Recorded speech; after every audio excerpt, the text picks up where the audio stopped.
Muy buenas noches, ¿cómo están hoy? Bendecido.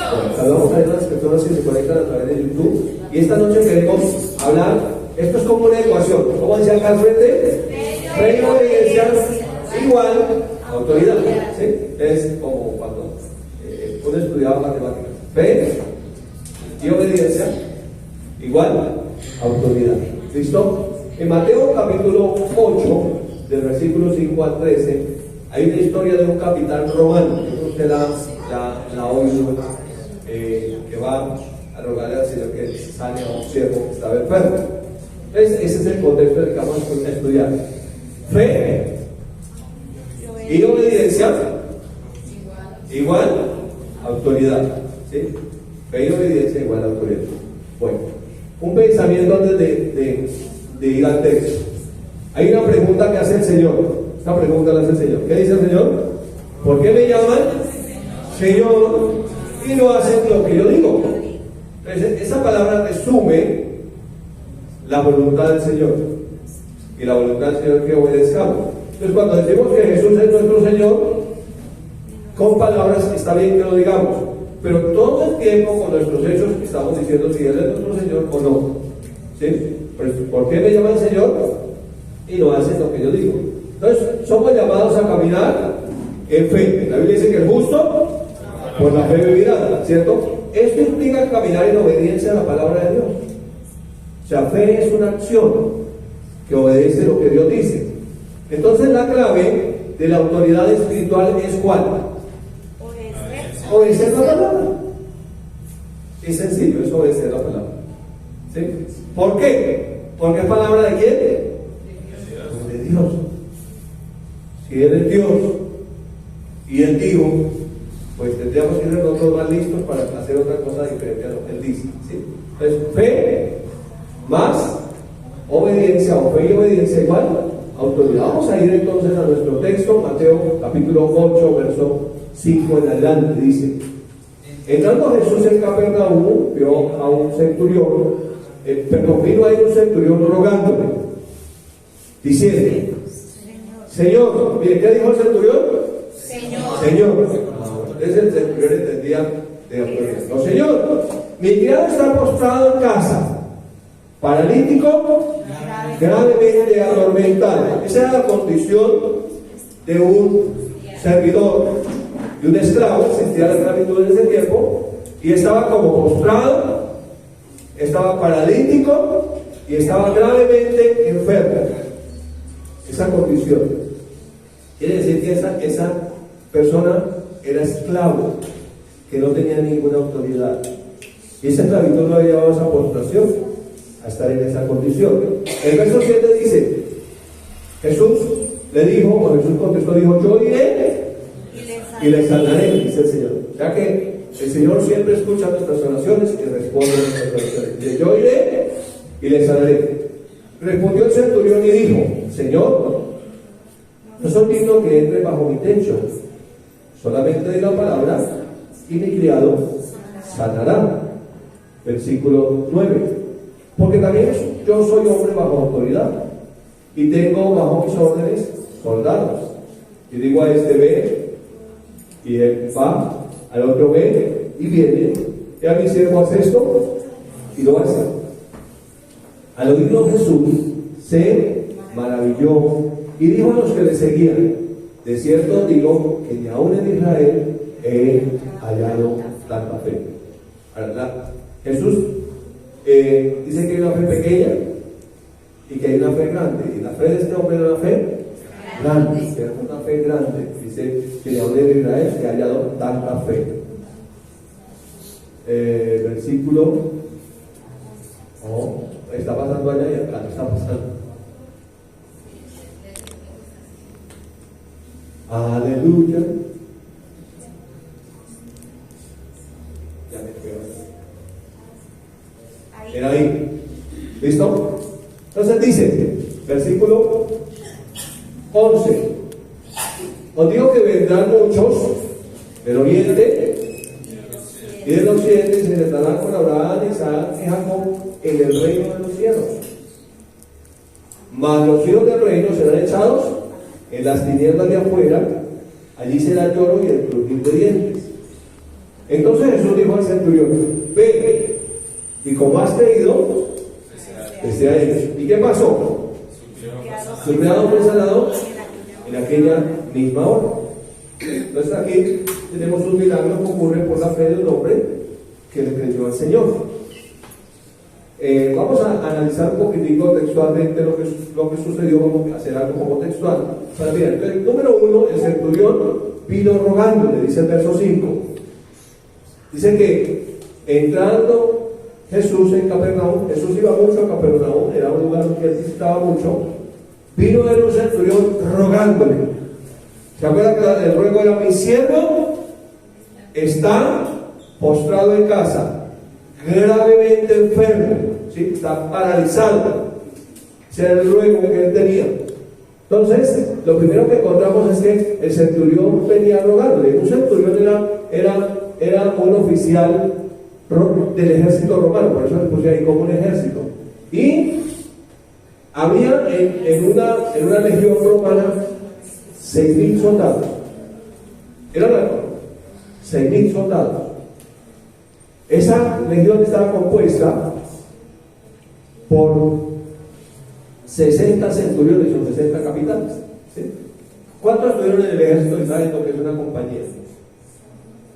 O lo que es un batallón, ¿sí?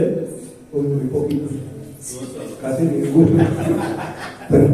Pero más o menos para que ustedes se imaginen cómo era, ¿sí? Entonces esa legión que era conformada por 6.000 soldados tenía a cargo 60 capitanes o 60 centuriones, y cada centurión tenía bajo sus órdenes 100 soldados. 60 por 7, entonces también matemáticos, 6.000, ¿cierto? Entonces eran 6.000. Entonces esta era como la vida de este capitán. Él era un hombre que hacía parte de una legión, ¿cierto? A su mismo rango de autoridad había 59 más, ¿sí? Y él 60. Bajo la autoridad de ellos, de esos 60, ¿había cuántos? 6.000 soldados, porque cada uno tenía 7, ¿sí? Esa era como la forma de trabajo, esa era su vida. Cuando uno está en el ejército no sabe cómo es la vida allá. Aquí la principal hazaña es obedecer, y el modo como va a ser es ni pedir ni rehusar. Hacía uno del soldado, ¿no? Soldado como estaba así. Soldado simplemente decía: ¿qué ordena?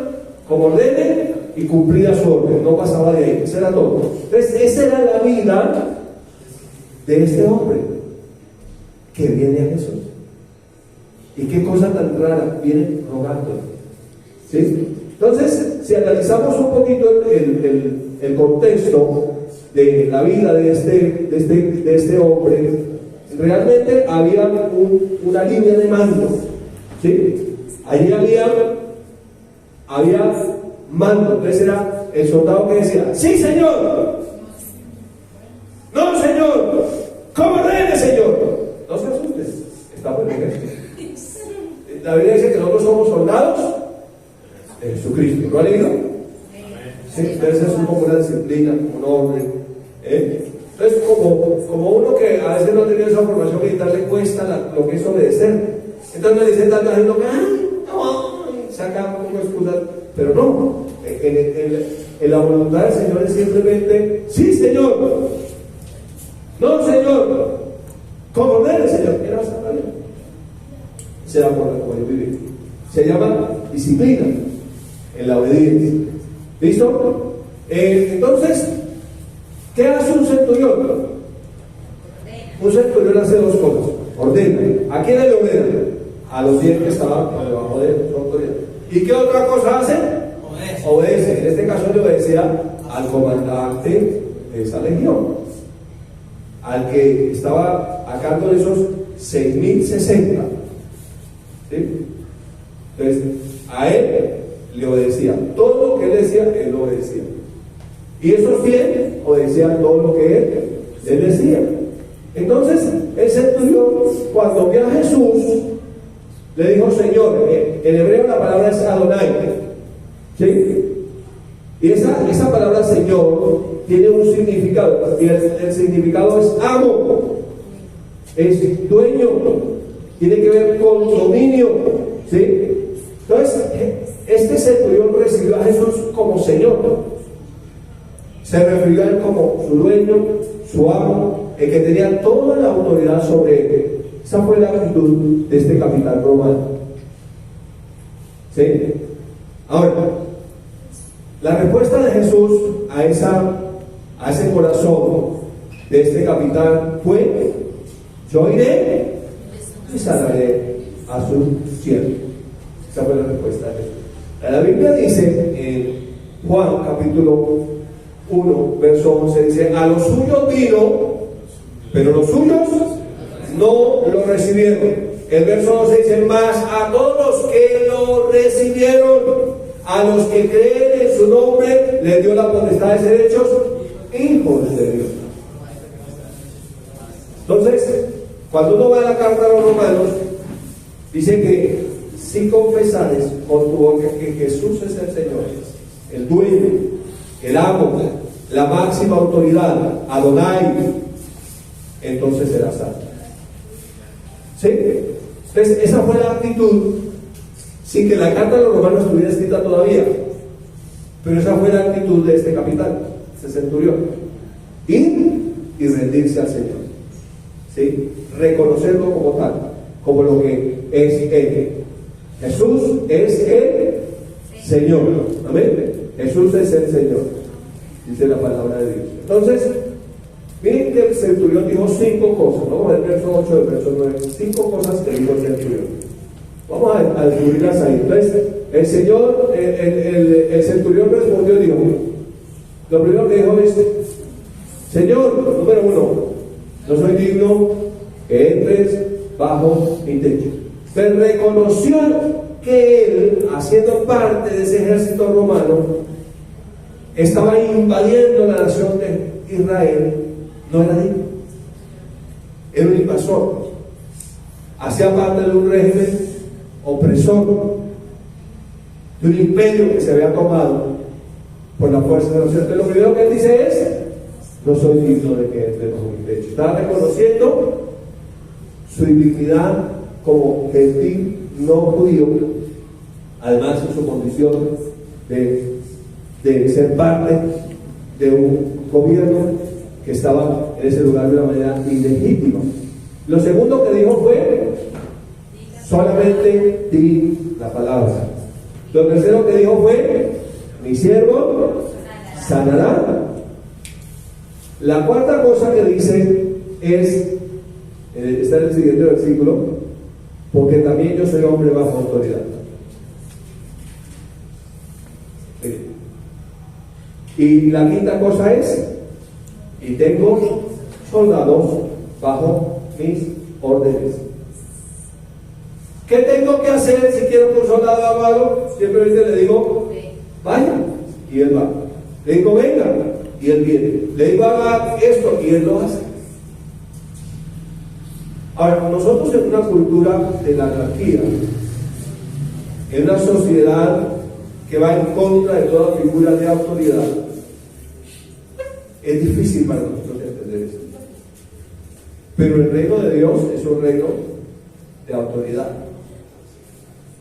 Es un reino donde para entrar en él necesitamos ser obedientes, sí o sí. ¿Está conmigo todavía? ¿Necesitamos ser obedientes? ¿Sí o sí? Si usted es un jovencito o es un niño y está en su casa, yo le aconsejo que sea obediente. ¿Sí o sí? ¿Está todavía aquí? Y si no, simplemente pinte un bosque y tierras para que no tengan que obedecer a sus papás. Es así de sencillo. ¿Sí? Entonces, ¿seguimos? O ya no seguimos. ya pinto el bosque. ¿Seguimos? Aleluya.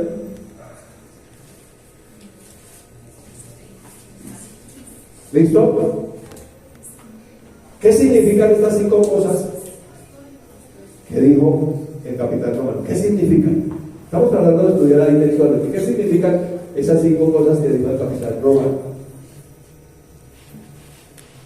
Bueno, en fin. Entonces, veamos el versículo que no ha salido, pero ya salió el comentario. Entonces, ¿qué significa? Estamos diciendo que él dijo 5 cosas, ¿cierto? Vamos a mirar qué significan esas 5 cosas. Ayúdame a leer. Significa, yo obedezco a mi autoridad y por lo tanto tengo autoridad. Primera afirmación de lo que significa. Yo obedezco a mi autoridad, por lo tanto tengo autoridad. Se llama una autoridad legítima. O sea, uno no puede tener autoridad si no obedece a la autoridad. Entonces, lo que está diciendo, lo primero que está diciendo el centurión, ese capitán romano, es: yo obedezco a mi autoridad, por lo tanto tengo autoridad. ¿Cierto? Así que todo lo que tengo que hacer simplemente es decir la palabra, y aquello que está bajo mi autoridad obedece mis órdenes. ¿Por qué sucede eso? Porque yo estoy bajo autoridad y yo obedezco la palabra de mi autoridad. Entonces, cuando yo digo la palabra, lo que está bajo mi autoridad, ¿qué hace? Obedece. Así funcionan todos los ejércitos del mundo. Ningún ejército en el mundo tiene, ¿cómo se llama? Tiene sindicato. ¿Qué es un sindicato? Es alguien que se levanta y dice: no voy a obedecer, no voy a cumplir y no voy a hacer. ¿Por qué ningún ejército del mundo tiene sindicato? Porque los ejércitos funcionan bajo el principio de la autoridad y la obediencia. Entonces, de esa manera funciona. Entonces, lo que el capitán romano está diciendo es sencilla la fórmula. Es fe y obediencia igual autoridad. Esa es la fórmula, no hay más. Es así de sencilla. Entonces, cuando nosotros miramos lo que significa para nosotros, es que la fe no simplemente es que yo creo. Uy, yo tengo una fe grande, pero obedece. No. Soy sindicalista. Me levanto contra las autoridades. Si usted mira un poco atrás, ¿de dónde surge esa rebelión? Esa rebelión surge en el jardín del Edén. Cuando un rebelde, ¿cierto?, que se había rebelado contra Dios, que se llamaba ¿cómo? Luzbel, era un querubín precioso, se rebeló contra Dios y vino y trajo esa semilla, y a través del engaño se la vendió a la primera pareja que estaba en el jardín. Entonces entró en ellos un espíritu de anarquía, de desobediencia, de rebelión. Y a partir de ahí entonces la autoridad es una autoridad falsa. Y entonces por eso existe el autoritarismo. Entonces Jesús dijo: los que tienen autoridad en el mundo se enseñorían de los que están bajo su autoridad, pero entre ustedes no va a ser así, sino que el mayor, el que tiene mayor autoridad, debe ser el que sirve. Ese ejemplo lo dio Jesús: yo iré y los sanaré. Él con su mayor autoridad vino a servir con esa autoridad. ¿Sí es claro? Sí, amén. Entonces esa falsa autoridad, aunque ya somos cristianos, como no hemos cambiado de manera de pensar, seguimos creyendo en esa falsa autoridad y nos rebelamos contra todo lo que tenga que ver con la autoridad, porque todavía tenemos la mentalidad de que autoridad es oprimir al otro, dominar al otro, maltratar al otro. ¿Sí? Es por eso que a veces es tan difícil para nosotros fluir bajo la autoridad. Pero de las cosas que necesitamos entender para que tengamos una fe grande en la autoridad. ¿Sí están aquí todavía? Yo no sé, eso es lo que dice la Biblia. Yo solamente soy un mensajero. ¿Sí? No me mire así, yo no me inventé. ¿Listo? Por ejemplo, no quiere obedecer. ¿Sí? Resiste a la autoridad, no quiere obedecer. Pero sí está conmigo, pero no quiere obedecer. ¿Sí? Entonces, ¿qué reconoció el centurión en Jesús? Lo primero que reconoció es que Jesús es el Señor. Cosa que nos cuesta nosotros reconocer. Dios dice una cosa y nosotros decimos otra. No, sí, la Biblia dice eso, pero... No, sí, hay un versículo así, pero yo creo otra cosa. Sí, además yo tengo derecho a pensar lo que yo quiera. Entonces cuando yo hablo de yo, estoy diciendo yo soy el Señor. Pero este hombre reconoció que Jesús es el Señor. No un Señor, el Señor.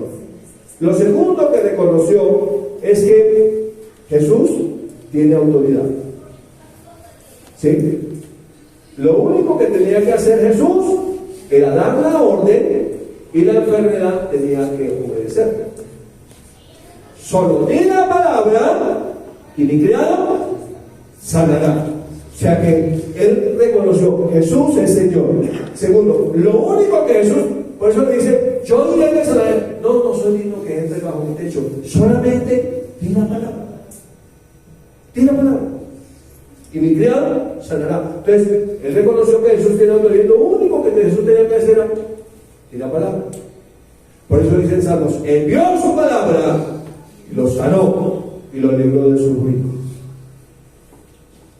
Entonces, cuando nosotros obedecemos la palabra, somos sanados. Amén. Cuando nosotros obedecemos la palabra, somos libres de ruina.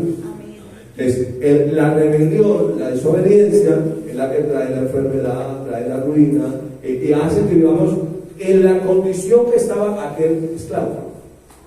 Estaba postrado, en cama, paralítico y gravemente enfermo. La rebelión es una grave enfermedad. ¿De dónde entró? Ya vimos allá en el Génesis dónde entró. No tenemos tiempo para ir a los textos, porque es muy corto el tiempo, pero sabemos dónde entró en la humanidad y pasó a toda la humanidad. Ahora, cuando venimos a Cristo, nos es de vuelta la autoridad legítima. Pero hay un proceso que hacer, ¿dónde? La mente. De obedecer. ¿Sí? Si logramos captarla, es lindo trabajar en ese. Si logramos entender que humanamente también, escuchen, humanamente hay tres jerarquías de autoridad, humanamente hablando, se llama autoridad legal. Hay unos que están por encima de mí y son mis autoridades espirituales. ¿Qué tienen que hacer ellos? Simplemente decir la palabra y obedecen. Hay otros que están a mi mismo nivel. Estos son mis colegas, entre ellos hay consejo. Pero hay otros que están bajo mi autoridad. ¿Cómo no queremos que los que están bajo nuestra autoridad nos obedezcan, ¿sí o no? Pero es difícil obedecer a los que están sobre nosotros en la autoridad. ¿Sí? Es tremendo. ¿Vamos bien hasta ahí? ¿Todavía está ahí? Ahora, otra vez nos hacemos la pregunta: ¿qué hacían los centuriones? ¿Qué era lo que hacían? ¿Cuál era el trabajo de ellos? ¿Cuál era el trabajo de ellos? ¿Y qué más? Era trabajo de un centurión, un capitán. Y los que estaban como su autoridad, sus soldados, ¿qué hacían? Obedecían las órdenes. Esto me recuerda a una canción que decía: ponen cuidado, preste atención, que él está hablando del emperadorcito. Sí, y uno a veces tiene esa mentalidad de emperadorcito y uno quiere mandar a todos, pero uno no puede mandar a todos. ¿Todavía está aquí? Sí, señor. ¿A quién puede uno mandar? A los que están bajo nuestra autoridad. ¿En la casa quiénes estarán bajo nuestra autoridad? Sí. Los hijos. ¿Sí?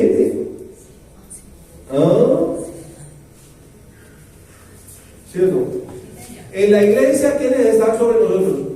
Los servidores. Sí, los servidores son la autoridad. ¿Y uno qué debe hacer? Es que no le gusta la cara del servidor. Qué pena, no tiene repuesto, él debería con esta. Porque una autoridad legal o esta. Y las cosas van a funcionar bien. ¿Sí? ¿Sí? Vale. Ese era el trabajo del centurión. Dar órdenes y los soldados que hacían obedecían. ¿Por qué razón? ¿Por qué motivo? ¿Cuál era la razón? Ayúdenme. ¿Cuál era la razón? ¿Por qué el centurión daba órdenes y los soldados obedecían? Porque él también tenía un comandante, un jefe, ¿cierto? Unas autoridades superiores. Y él también obedecía a esas autoridades superiores. ¿Sí ven que es sencillo la fórmula? Sí. Entonces yo tengo que identificar quién está sobre mí en autoridad. ¿Para qué? Para obedecer. Número uno, a Cristo nuestro Señor. Pero también las autoridades que le ha delegado en la tierra. ¿Usted sabía que las autoridades civiles también son delegadas por el Señor? ¿Sí o no? ¿Sí sabía? Entonces no le insulte al policía. No le diga tongo. Tongo es una palabra compuesta que significa tonto bobo. Entonces usted está diciéndole tongo, usted está oponiéndose a la autoridad que Dios estableció. Y el que resiste a la autoridad, a lo establecido por Dios resiste. Y entonces se pone como difícil la cosa. ¿Sí o no? ¿Qué es que es injusto? Puede que sea injusto, pero es una autoridad. Usted. ¿Sí? ¿O es? Y se va a evitar un montón de dolores de cabeza, entre otros dolores. Aplicación para nuestras vidas. Esta es la parte más interesante. Ya investigamos allá qué es lo que pasa. Ahora para ver qué es lo que aplica para nosotros. ¿Qué hacemos con esta palabra? Ayúdenme a leer, por favor. Entonces, de la misma forma, la autoridad espiritual que está ¿qué? Está en obediencia. En obediencia a la palabra. Ojo, la autoridad espiritual que está ¿qué? En obediencia. En obediencia a la palabra. ¿Qué hace? Da órdenes a la enfermedad, da órdenes a los demonios. ¿Sí? Así funciona la autoridad espiritual. Entonces piense por un momento en la Biblia. Un día unos hijos de un tal Exeba, por ahí en el libro de los Hechos, fueron a echar fuera demonios en el nombre de Jesús, el que predica Pablo. Entonces los demonios los miraron, así de arriba abajo, y le dijeron: pues nosotros sabemos quién es Jesús y conocemos a Pablo. O sea, los demonios se entienden de autoridad. Pero, perdón, ¿ustedes quiénes son? Y les pegaron una golpiza, les quitaron hasta la ropa y los enviaron desnudos y golpeados para la casa. ¿Por qué? Ayúdenme. Porque la autoridad espiritual que está en obediencia a la palabra es la que puede dar órdenes a la enfermedad, a los demonios. Los demonios obedecen. Pero si uno no está en obediencia a la palabra, olvídale que le van a obedecer. ¿Sí? Eso es autoridad espiritual. Entonces, ¿cómo yo voy a reprender un demonio cuando yo no estoy obedeciendo? Entonces, resulta que mentalmente hago parte del mismo séquito del demonio, y el demonio no está dividido contra sí. Entonces se levanta, me da una trina y me dice: me voy a enseñar cómo es que funciona la autoridad. Entonces, en el mundo espiritual la autoridad es seria. De hecho, cuando los demonios miraban a Jesús, ellos sabían quién era Jesús. Cuando miraban a Pablo, sabían quién era Pablo. Pero cuando miraron a un impostor, también sabían quién era un impostor. Yo no sé si usted alguna vez ha tenido que trabajar echando fuera demonios. Y los demonios gritan a veces cosas que ellos saben.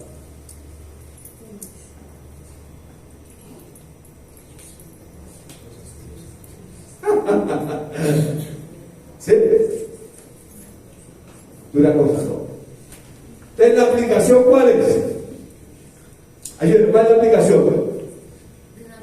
Yo soy una autoridad espiritual, ¿sí o no? ¿Usted no es Cristo? Se le puede vuelta a la autoridad espiritual. Entonces, usted es una autoridad espiritual. ¿Qué necesitamos nosotros como autoridades espirituales? Obedecer la palabra. ¿Para qué? Para poder echar fuera el demonio, la enfermedad, todo lo que sea que viene de parte del diablo. Y estos se someten a obediencia. ¿Ya? ¿Pasa? ¿Sí? Es fácil, es sencillo. Entonces, ¿por qué motivo? Porque la palabra es un documento legal. ¿Sí? Es lo que dice Hebreos 8:6. Leas en su casa todo el capítulo 8 de la carta a los Hebreos. ¿Cómo va a leer el verso 6? Pero ahora tanto mejor ministerio es el suyo, el de Jesús, cuando es mediador de un mejor pacto establecido sobre mejores promesas. ¿Lo puede decir? ¿Lo puede decir? Dígalo.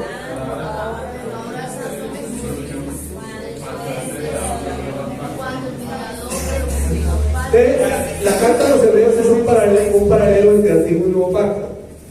En ese paralelo está diciendo el Espíritu Santo con el apóstol Pablo, pero ahora, tanto mejor ministerio es el suyo, el de Jesús, cuando es mediador de un mejor pacto establecido sobre mejores promesas. Ahora, la palabra clave aquí que quiero que meditemos un poquito de la palabra establecido. Esta palabra establecido. Acuérdense que la Biblia fue escrita en griego, ¿cierto? Y la palabra establecido, ¿sí? En el original es esa palabra, así como está entre paréntesis, mamonsete. ¿Sí? Significa declaraciones legales por la sangre. ¿Significa cómo? Él dice que la palabra es un documento legal. ¿Sí? Entonces nosotros podemos hacer declaraciones por la sangre de Cristo. Por eso usted encuentra en la Biblia, dice, ellos le han vencido por la sangre del Cordero y por la palabra del testimonio. Eso es un documento legal. Entonces por eso dice que la sangre de Cristo habla mejor que la de Abel. Entonces nosotros por la sangre de Cristo tenemos autoridad. Pero ojo con tratar de jugar en los dos lados. No podemos fluir en el reino de Dios en la autoridad espiritual cuando tratamos de fluir en las tinieblas por rebelión, desobediencia, anarquía. ¿Sí? Por eso no somos petristas. Perdone, lo tenía que atravesar. Aleluya. Por eso. Simplemente por eso. Y por eso usted encuentra que cuando ellos están en autoridad no pueden fluir en autoridad. ¿Lo ven? Terrible. Declaraciones legales por la sangre. Así que la sangre de Cristo limpió nuestras conciencias para que sirvamos a Dios vivo. Pero el reino de Dios es un reino de autoridad. Pero es un reino donde se fluye esa autoridad cuando yo obedezco a la autoridad que Dios establece. ¿Listos? Así que la obediencia es... Ay, dígalo con alegría, porque no ha hecho, no me ha ayudado hoy nada a predicar usted, porque usted me mira así como que no. Yo sé que esto no da mucha alegría, pero necesitamos aprenderlo. Diga, la obediencia... La obediencia es maravillosa. La maravillosa. Usted que está ahí viendo el video, diga, la obediencia es maravillosa. La obediencia es maravillosa. Mire lo que dice el verso 10. Al oírlo Jesús se maravilló y dijo a los que le seguían: de cierto o en verdad les digo que ni aún en Israel he hallado tanta fe. Entonces fe no es simplemente yo creo. Fe, yo obedezco. Cuando yo creo lo que Dios dice, yo obedezco lo que Dios dice. Amén. Y ellos le han vencido por la sangre del Cordero y la palabra del testimonio. Apocalipsis 12:11 dice la Escritura. Así que cuando nosotros venimos a la Escritura, cuando nosotros miramos la palabra, necesitamos entender algo importante. ¿Qué pasó? Su fe, la fe de ese hombre se conectó con la obediencia. Diga, qué maravilla. Qué maravilla. ¿Cuánto queremos una fe grande? No somos grandes personas. ¿Cuánto queremos una fe grande? Amén. ¿Cuál es el secreto? ¿Poner esa fe grande? Obediencia. Tengo una obediencia grande. Obediencia. ¿Nos cuesta? Sí. Pero si usted obedece, le irá bien. Amén. Jesús se maravillará de usted. La verdad que usted comienza a obedecer. La mayoría de los problemas en los hogares, en las empresas, en las entidades y en la iglesia son porque la gente no quiere obedecer. Y todos quieren mandar. En buen colombiano significa mucho cacique y poco indio. Todos quieren mandar, pero nadie quiere obedecer. Necesitamos menos gente mandando Y más gente obedeciendo. obedeciendo. ¿Sí? ¿Sí? Bueno, ya vamos a terminar. Y ya para terminar, la ecuación es sencilla. Ayúdame con la ecuación. Porque los hombres volverán a ser hermanos. ¿Sí? La ecuación es sencilla. Mire la ecuación. Fe más obediencia más orden por la palabra igual sanidad. Fácil la ecuación. ¿Le gusta?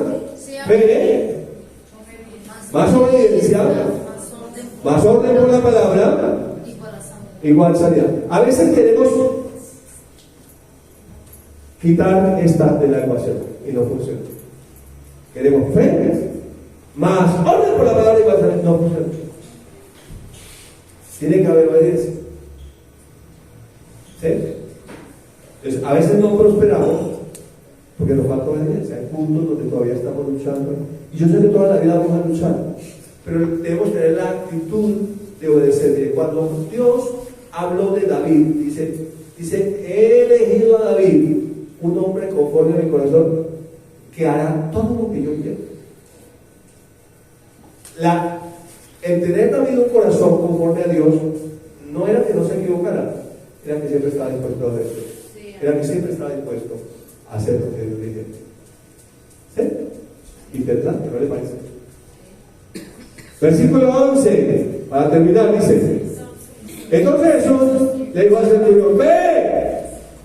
Y como creíste. ¿Cómo creíste? Decía. Y entonces él fue. ¿Y qué pasó? El criado fue sanado esa misma hora. Quiero terminar leyendo los últimos dos versículos, pero en la. Ya pasó ya, pero ¿qué no ha pasado? Qué pena con usted. Tiene una retarda. Entonces, yo creo que leamos los últimos dos versículos todos, pero en la TLA, traducción a la incoherente, para que veamos la gran verdad que nos está diciendo el Señor Jesús en este pasaje. Dice el verso 11: oigan bien esto, de todas partes del mundo vendrá gente que confía en Dios, como confía este hombre. Sí, de todas partes del mundo vendrá. Esa gente participará de la gran cena que Dios dará en su reino. Se sentarán a la mesa con sus antepasados, Abraham, Isaac y Jacob. Por eso le decía a los religiosos de su época: las prostitutas y los cobradores de impuestos van delante de ustedes al reino de los cielos. O sea, estaban más dispuestos a obedecer. O sea, el asunto no es de no haber embarrado, no haber pecado, sino de tener el corazón dispuesto a obedecer. ¿Todavía está aquí? Amén. ¿O ya no está? Versículo 12. Pero los que hayan sido invitados primero a participar del reino de Dios serán echados fuera a la oscuridad. Allí llorarán de dolor y rechinarán del terror los dientes. Al fin, uno puede caminar aquí haciendo lo que quiere, pero al final se va a saber. Por eso la Biblia dice que son muchos los llamados, pero pocos los escogidos. Entonces uno debe escoger todos los días obedecer. Finalmente entonces encontramos que la fórmula es sencilla: fe y obediencia igual autoridad.